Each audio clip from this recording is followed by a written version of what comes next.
Binigyan din ni Pangulong Bongbong Marcos na hindi taga-gobyerno ang nasa likod ng gulo sa Senado kagabi. Sabi ng Pangulo, dalawang klase ang mga uniformadong personnel sa Senado. Mga pulis ay inatasang magbantay roon at Marine Detachment at tungkulin din tiyakin ang seguridad ng Senado. Mga taga-Senate Sergeant at Arms naman ang mga nakasibilyan. Ayon daw sa pag-usap ng Pangulo kay NBI Director Melvin Matibag, wala silang tauhan na nakapasok sa Senado dahil wala naman daw utos sa kanila.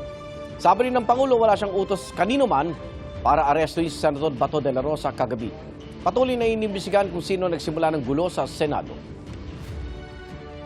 Wala pong instruction kahit na kanino na hulihin si Senator Bato. At ang nangyari, ang NBI, sinabihan ko nung lumabas yung resolution ng Supreme Court, mga alas 4 yung ay sinabi ko, umalis na kayo dyan.